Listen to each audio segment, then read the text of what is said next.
بسم الله الرحمن الرحيم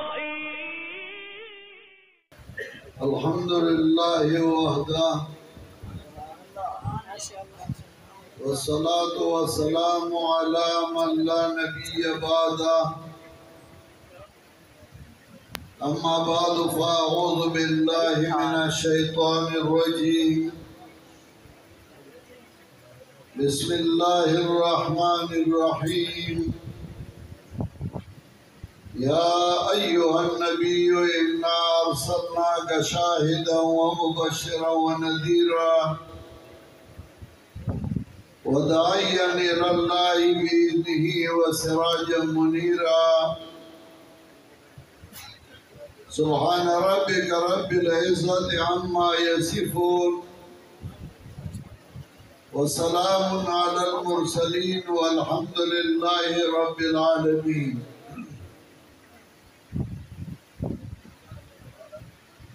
محترم دوستو، بزرگوں، سب سے پہلے میں حافظ انس صاحب اور ان کے والد مکرم، ان کے دوست اور احباب کا مشکور ہوں کہ انہوں نے ایسا پروگرام بنایا جس میں آپ کو بھی مدعو کیا گیا اور مجھے بھی دعوت دی، اور ہمارا اور آپ کے ملاقات کا ایک ذریعہ، ایک سبب، ایک مجلس بنا دیا۔ اللہ تعالیٰ ان کو اجر عظیم عطا فرمائے اور اللہ تعالیٰ ان کی سعی میں برکت عطا فرمائے۔ مجھ سے پہلے میرے برخوردار اور میرے خصوصی شاگرد، جس میں میں فخر کرتا ہوں، حضرت العلامہ مولانا احمد جمشید صاحب نے خطاب کیا۔ یہاں پیرا کے اسسٹنٹ کمشنر صاحب، انہوں نے بڑا بہترین خطاب کیا، اور میرے بعد میرے بھائی اور میرے دوست علامہ ابن علامہ حضرت مولانا عصمت اللہ ملتانی صاحب کی خطاب فرمائیں گے۔ بہترین خطابات تو ان کے ہیں۔ میں کم علم اور ناتوان اور کمزور انسان اپنے بس کے مطابق کچھ گزارشات کرنا چاہتا ہوں۔ دربار خداوندی میں دعا گو ہوں کہ مجھے صحیح قرآن و سنت کے مطابق بیان کرنے کی توفیق عطا فرمائے، اور پھر ہم سب کو اس پر عمل کرنے کی توفیق عطا فرمائے۔ جبھی سے پروردگار عالم نے بنی نوع انسان کو پیدا کیا، تو سب سے پہلے بنی نوع انسان سے اللہ نے عہد لی، الست بربکم قالوا بلی۔ پھر پروردگار عالم نے انسان کو عقل عطا کیا، جس کی وساطت سے اور جس کے ذریعے سے انسان صحیح بات اور غلط بات، حق اور باطل کی تمیز کر سکتا ہے۔ پھر اسی بھی اکتفا نہ کیا، اللہ تعالیٰ نے پھر انبیاء علیہ السلام مبعوث فرمائے، صحیفے اور کتابیں نازل فرمائی، تاکہ انسان کا کوئی بہانہ بھی باقی نہ رہے قیامت کے دن یہ نہ کہے ربنا لولا ارسلت الینا رسولا فنتبع آیاتک من قبل ان نذل ونخزى. قیامت کے دن یہ نہ کہے کہ اللہ آپ ہمیں کوئی رسول کیوں نہیں بھیجتی تھی اس سے پہلے کہ ہم ذلیل و رسوا ہو جاتے. تو اللہ تعالیٰ نے انبیاء علیہ السلام مبعوث فرمائی. پھر اللہ تعالیٰ نے ہر دور اور ہر زمانہ میں صحیفے بھیجے، کتابیں نازل کی، جس میں سے 4 کتب بڑی مشہور ہیں. اللہ تعالیٰ نے 104 کتابیں نازل فرمائی ہیں. اس میں سے 4 کتابیں بڑی مشہور ہیں، تورات ہے، انجیل ہے، زبور ہے اور قرآن کریم. تورات کو اللہ تعالیٰ نے ایسے دور میں نازل کیا جس دور میں سحر اور جادو کا چرچا تھا. انجیل کو اللہ تعالیٰ نے ایسے دور میں نازل فرمایا جس دور میں علم طب کا چرچا تھا. تو حضرت عیسیٰ علیہ السلام کو ایسے معجزات عطا کی کہ مردوں کو بھی زندہ کر دیتے اللہ کے حکم سے، تاکہ ساحرین کے اس سحر کو ذلیل رسوا کیا جائے، حکماء اور اطباء کے اس تکبر کو توڑا جائے. اللہ تعالیٰ نے زبور کو نازل فرمایا،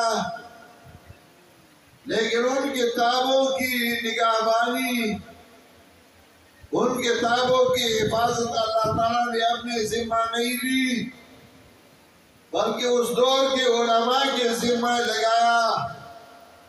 تو وہ کتابیں اس میں تعریفیں کی گئی اور وہ کتابیں منسوخ کی گئی. اگر آج یہودی دعویٰ کرتے ہیں کہ ہم حضرت موسیٰ علیہ السلام کے تابعدار ہیں اور اللہ تعالیٰ نے ہمیں کتاب بھیجا ہے تورات، تو ہم ان سے یہ پوچھ سکتے ہیں کہ تورات جب آپ پہ بخت نصر مسلط ہوا اور تورات کا نسخہ لے گیا، 300 سال بعد یہود جمع ہوئی اور انہوں نے تورات لکھا، آپ وہ اصل نسخہ بتا دیں جو اللہ تعالیٰ نے حضرت موسیٰ علیہ السلام کو عطا کیا تھا، وہ نہیں دکھا سکتے. اگر نصارہ سے ہم پوچھیں کہ آپ یہ دعویٰ کرتے ہیں کہ اللہ تعالیٰ نے حضرت عیسیٰ علیہ السلام کو مبعوث فرمایا، ہمارا اس بھی ایمان ہے، وہ ہمارا پیغمبر تھا اور اس کو اللہ تعالیٰ نے انجیل دیا، تو ہم یہ پوچھ سکتے ہیں کہ انجیل کے 4 نسخے ہیں. ایک انجیل متی ہے، دوسرا انجیل لوقا ہے، تیسرا انجیل یوحنا ہے اور چوتھا انجیل یونس ہے. ہمیں وہ انجیل دکھا دے جو اللہ تعالیٰ نے حضرت عیسیٰ علیہ السلام کو عطا کیا تھا. تو کوئی عیسائی متی کا انجیل اٹھائے گا اور کوئی لوقا کا اور کوئی یوحنا کا اور کوئی یونس کا، ان کا اپنی کتاب کے اتفاق و اتحاد نہیں. صرف اور صرف مسلمان ہیں جن کو اللہ تعالیٰ نے ایک کتاب نازل فرمایا جس کا نام ہے قرآن کریم. مسلمان جس بھی فرقے سے تعلق رکھتا ہو، خواہ وہ دیوبندی ہو، خواہ وہ بریلوی ہو، خواہ دوسرا ہو، خواہ تیسرا ہو، لیکن جو بھی اپنے آپ کو مسلمان کہتا ہو، اس کو اگر آپ کہیں کہ وہ کتاب لاؤ جو اللہ تعالیٰ نے جناب رسول اللہ صلی اللہ علیہ وسلم کو نازل فرمایا، جس میں تمہارا ایمان ہے، تو دیوبندی بھی وہ قرآن لائے گا جو سورہ فاتحہ سے شروع ہے اور سورہ والناس پہ ختم ہے. بریلوی بھی وہی لائے گا، دوسرا بھی وہی لائے گا، تیسرا بھی وہی لائے گا. صرف اور صرف امت محمد صلی اللہ علیہ وسلم ہے جو اس کتاب پہ متفق ہے جو اللہ تعالیٰ نے نازل فرمایا، اور اس کتاب میں کوئی تغیر، کوئی تبدیلی ابھی تک نہیں آئی، کیونکہ اس کی حفاظت کی ذمہ اللہ تعالیٰ نے خود لیا. نحن نزلنا الذکر وإنا له لحافظون. اللہ نے فرمایا میں نے قرآن نازل کیا. ذکر قرآن کا نام ہے اور ہم اس کو کی حفاظت کرنے والے ہیں. جب اللہ تعالیٰ اپنی کتاب کی خود حفاظت کرتے ہیں اور ہم غریبوں کی وساطت سے کرتے ہیں، ہم سے خدمت لیتے ہیں، تو محض اللہ تعالیٰ کا کرم اور اللہ تعالیٰ کا فضل و احسان ہے. پھر یہ کتاب ایسے شخصیت میں نازل کیا گیا جس شخصیت کی صداقت، جس شخصیت کی صدق، جس شخصیت کی عصمت، جس شخصیت کے بزرگی پہ ان کے دشمن بھی قائل تھے. جناب رسول اللہ صلی اللہ علیہ وسلم کو صادق اور امین کہا کرتے تھے. اور جیسا کہ مجھ سے پہلے آپ کے اسسٹنٹ کمشنر صاحب نے کہا کہ گواہ بھی صحیح ہو، فائل بھی صحیح ہو، موکل بھی صحیح ہو، تو گواہ اللہ نے خود کہا اِنَّا أَرْسَلْنَاكَ شَاهِدًا وَمُبَشِّرًا وَنَذِيرًا. میرے پیغمبر، میں نے تمہیں شاہد اور گواہ بھیجا. اور پھر اللہ نے فرمایا وَمُبَشِّرًا وَنَذِيرًا، بشارت دینے والا، ڈرانے والا، وَدَاعِيًا إِلَى اللَّهِ بِإِذْنِهِ وَسِرَاجًا مُنِيرًا. اور دائی، ایک ہے مدعی اور دوسرا ہے دائی، دونوں میں فرق ہے. مدعی اس کو کہا جاتا ہے جو اپنے بات کو چھوڑ سکتا ہے، اور دائی اس کو کہا جاتا ہے جو بات کو چھوڑ نہیں سکتا.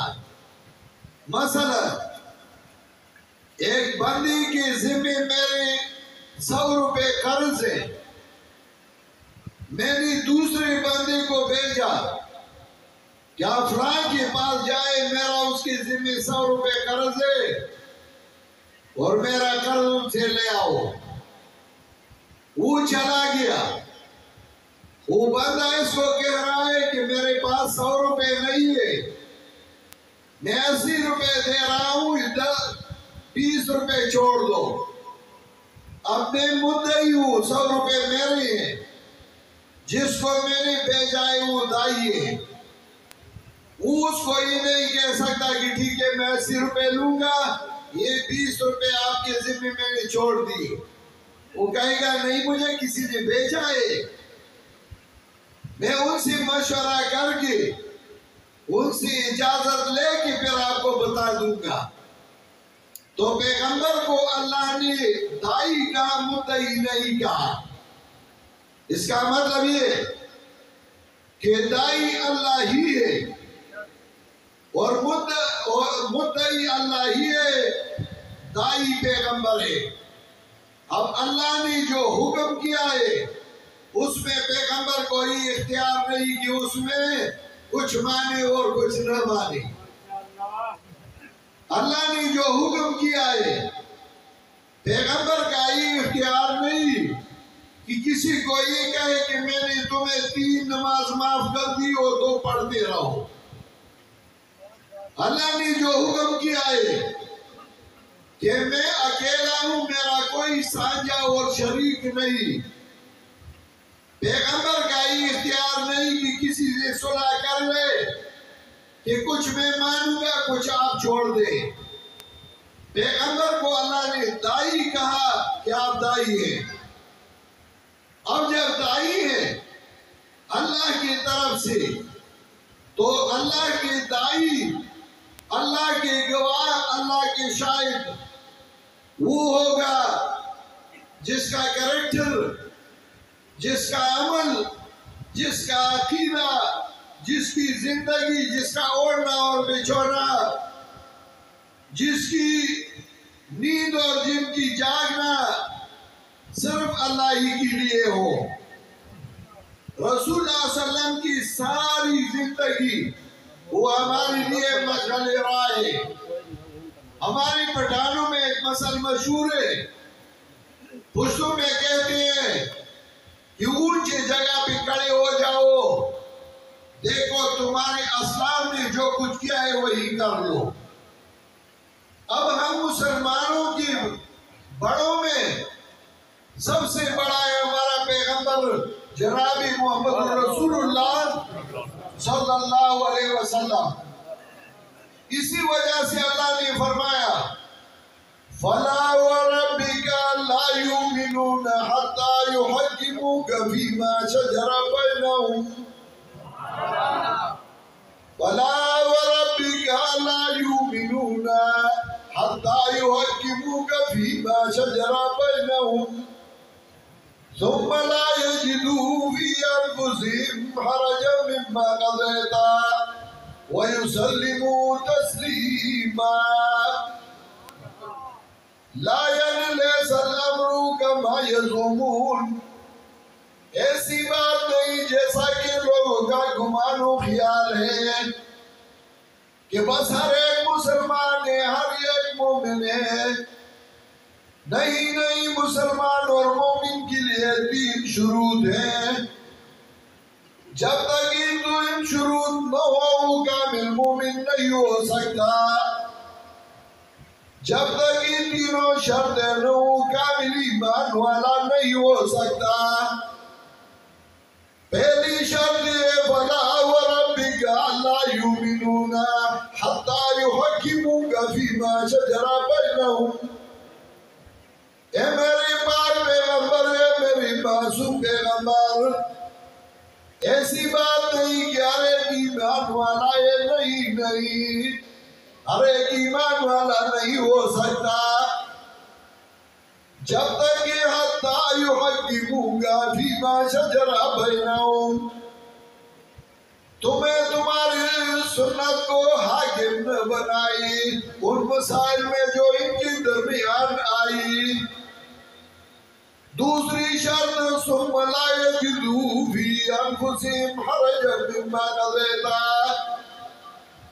پھر جو آپ نے فیصلہ کیا، آپ کی سنت نے فیصلہ کیا، اس سے دل تنگی نہ ہو، تمہاری سنت بھی تمہاری طریقوں بھی تنگ نہ ہو.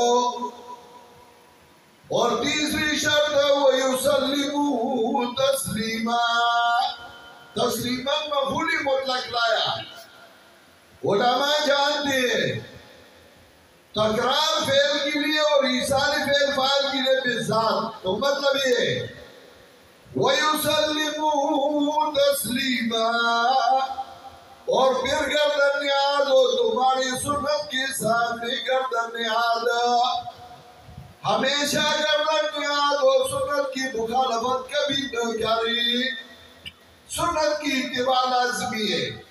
آج کل تو توحید و سنت کا نام لیتے ہیں لیکن سنت کی مقابلے اور سنت کی مخالفت کر رہے ہیں. نام لینے سے کیا فائدہ؟ آپ اپنا کردار ایسا بنائے، اپنا عمل ایسا بنائے، اپنی شکل ایسے بنائے کہ تمہاری شکل و شباہت دے، تمہاری کردار سے اور تمہاری کریکٹر سے یہ ظاہر ہو جائے کہ پیغمبر پاک کا تابعدار ہے. اگر ایسا نہ ہو تو میرے مہربان تمہاری تقریر اور خطابت کا کوئی فائدہ نہیں ہوگا. قرآن میں اللہ نے فرمایا وَمَن يُشَاقِقِ الرَّسُولَ مِن بَعْدِ مَا تَبَيَّنَ لَهُ الْهُدَىٰ. وَمَن يُشَاقِقِ الرَّسُولَ مِن بَعْدِ مَا تَبَيَّنَ لَهُ الْهُدَىٰ وَيَتَّبِعْ غَيْرَ سَبِيلِ الْمُؤْمِنِينَ نُوَلِّهِ مَا تَوَلَّىٰ وَنُصْلِهِ جَهَنَّمَ وَسَاءَتْ مَصِيرًا۔ جس نے پیغمبر پاک کی مخالفت کی، جس نے پیغمبر پاک کی سنت کی مخالفت کی، جس نے پیغمبر پاک کی کردار کی مخالفت کی، من بعد ما تبین له الہدیٰ، اس کے بعد کہ اس کو پیغمبر کی طریقے معلوم ہوئے، خیر الحدی حدی محمد صلی اللہ علیہ وسلم، اس کو پتہ لگا کہ پیغمبر پاک کا طریقہ ہے اور پھر بھی اس کی مخالفت کر رہے ہیں، نُوَلِّهِ مَا تَوَلَّىٰ وَنُصْلِهِ جَهَنَّمَ وَسَاءَتْ مَصِيرًا۔ اللہ نے فرمایا جو ایمان والوں نے ایمان کی وساطت سے جس راستے کو اختیار کیا ہے اس کو چھوڑا، اللہ نے فرمایا وَيَتَّبِعْ غَيْرَ سَبِيلِ الْمُؤْمِنِينَ، المؤمنین مشتقی ہے، علماء جانتے ہیں جب مشتقی پہ حکم کیا جائے تو مدہ علت بن جاتا ہے، اس کا مطلب یہ کہ ایمان والوں نے ایمان کے وساطت سے جو راستے کو اپنایا ہے اس راستے کو اپنانا چاہیے، اور اگر وہ چھوڑ دیا تو اللہ نے اعلان کیا نُوَلِّهِ مَا تَوَلَّىٰ وَنُصْلِهِ جَهَنَّمَ وَسَاءَتْ مَصِيرًا۔ میں اس کو اس طرف کھینچوں گا جس طرف وہ جاتا ہے، اس کا ٹھکانہ جہنم ہوگا، جہنم میں جائے گا۔ اب اللہ تعالیٰ نے پیغمبر پاک کو بھیجا، وہ انسان تھے، قرآن کریم میں جگہ جگہ اللہ نے اس کو عبد کہا ہے۔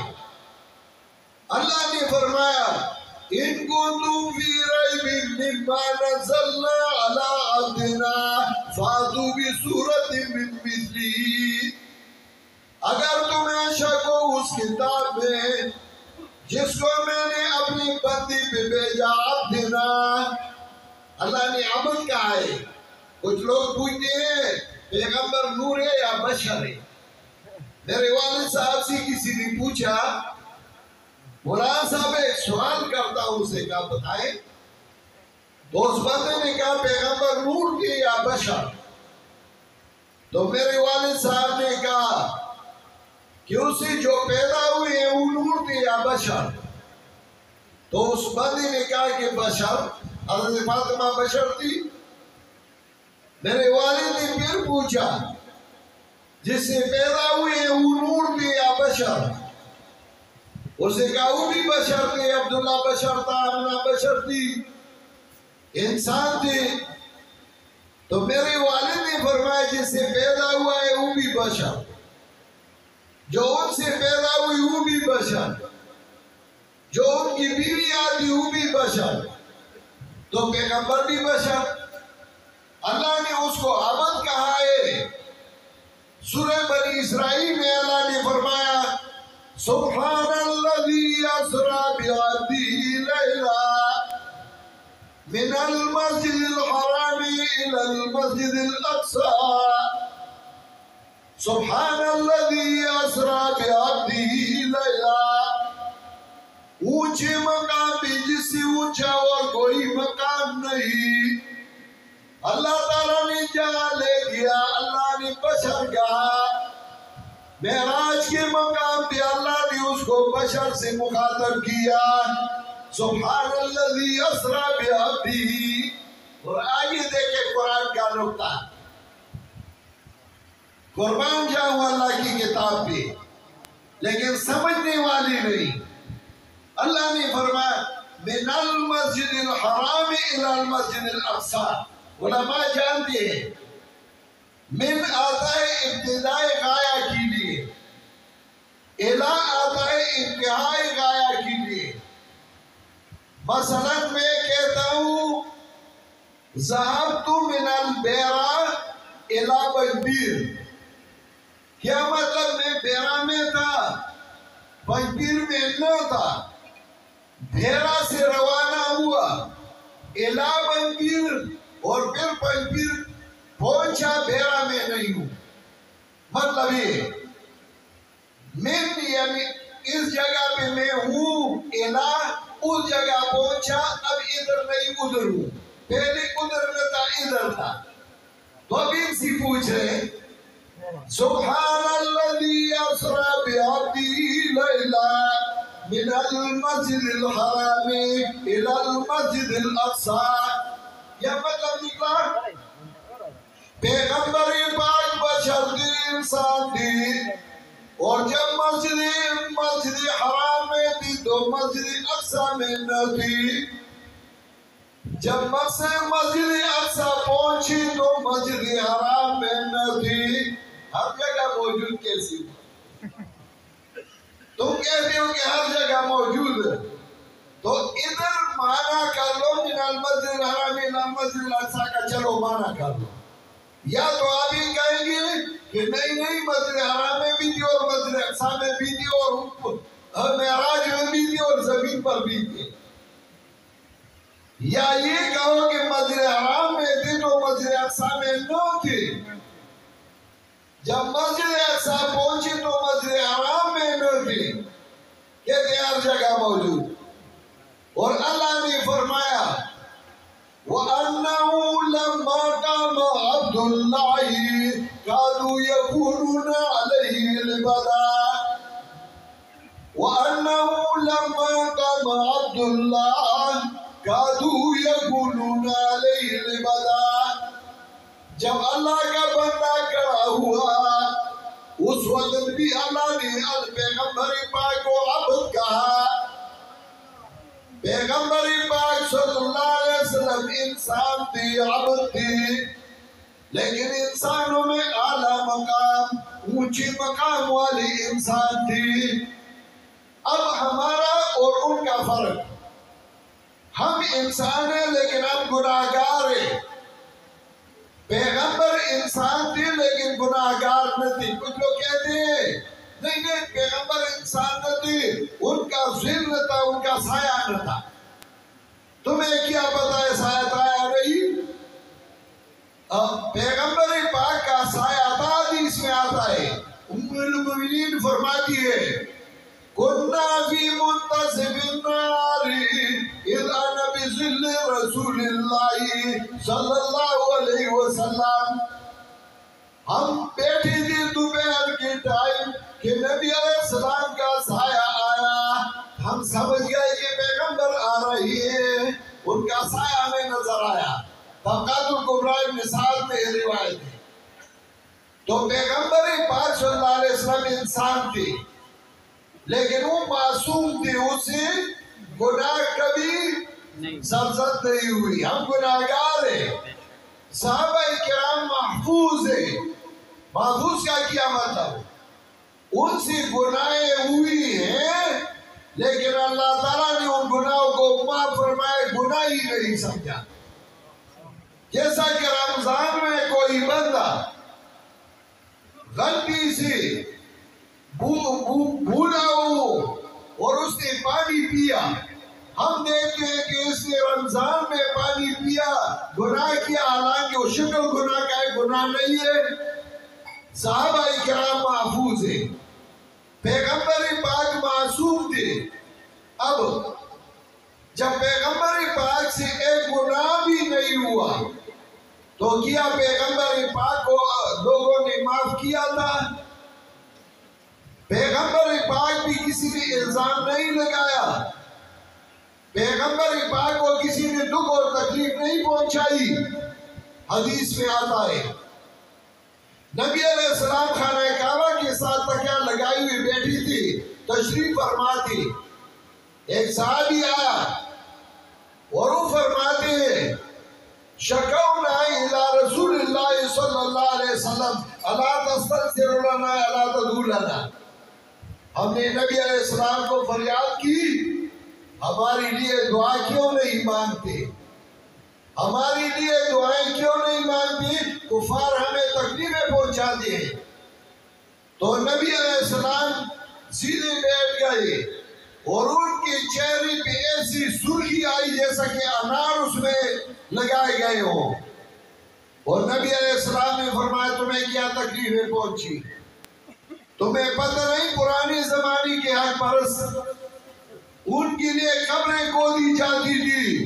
یوضع المنشار علی مفرق راسی فما یسد عن سبیل اللہ. ان کے سر پہ آرا رکھتی تھی اور ان کو دو حصوں میں ٹکڑے کر دیتی تھی، لیکن ان کو اللہ کی دین سے کسی نے نہیں ہٹایا. تمہیں کیا تکلیف پہنچی؟ پیغمبر پاک کو تکلیفیں بھی پہنچائی. تکلیفیں دو قسم کے لوگوں سے نبی علیہ السلام کو پہنچ گئی. ایک وہ تھے جو پیغمبر پاک کے دشمن تھے، مشرکین تھے، یہود تھے، نصارہ تھے.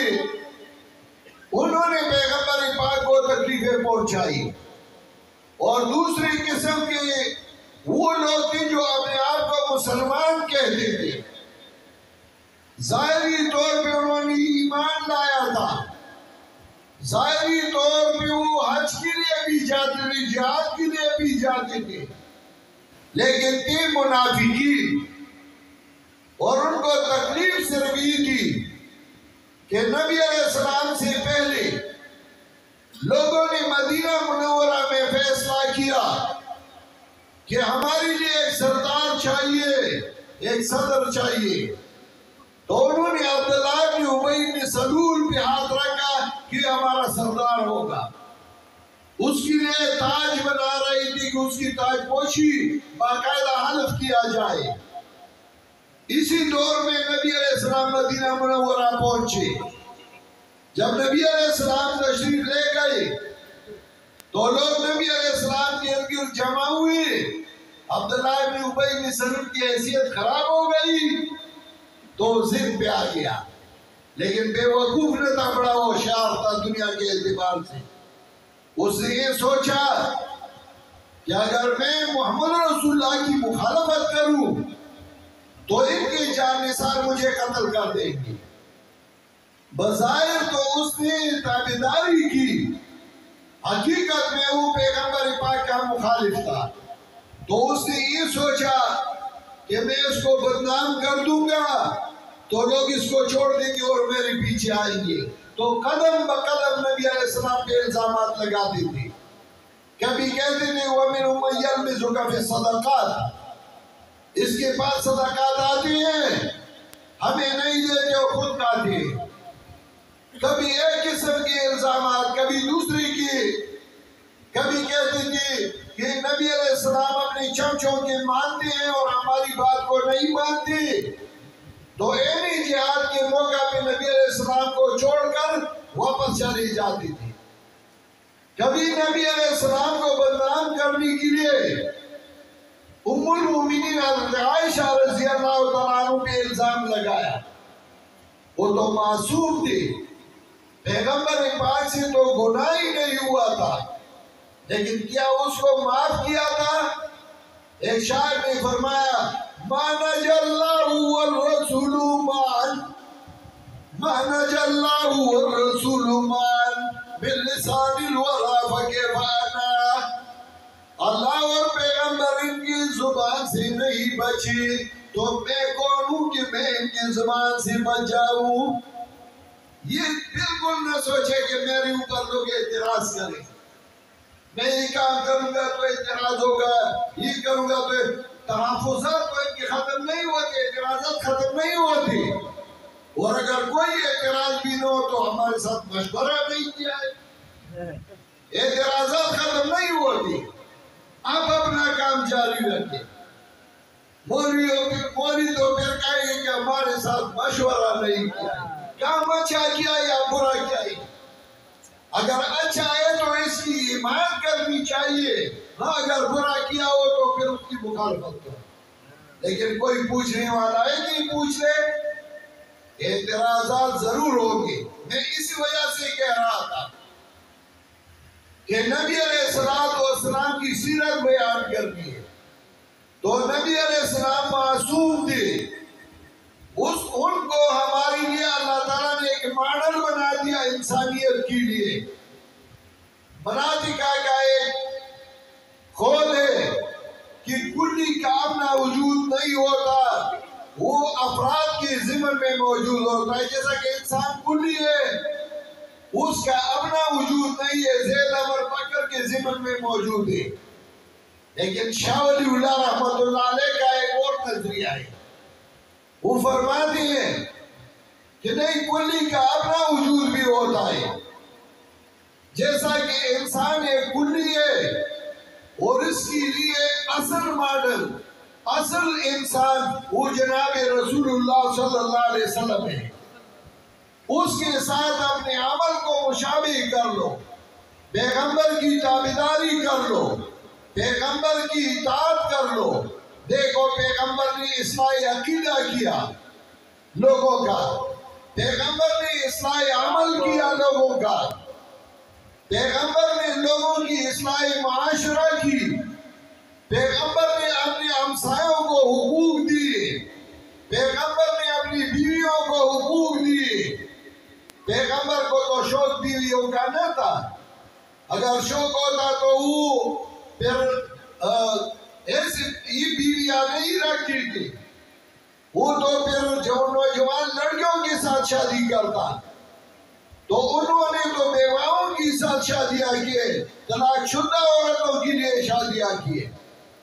یہ صرف ہمیں یہ بتانے کے لیے، اور اللہ نے اس کا علم اور حکمت بیان کیا لِأَلَّا يَكُونَ عَلَيْكَ حَرَجٌ، اسی وجہ سے کہ آپ کے سسرال ہر جگہ موجود ہوں گے. جہاں بھی آپ مسئلہ بیان کریں گے تو آپ کے سسرال ہوں گے، وہ آپ کے حمایتی ہوں گے. عرض یہ کر رہا تھا کہ اس سارے جتنے اعتراضات ہماری اوپر ہوتی ہیں سارے پیغمبر بھی ہوئے ہیں.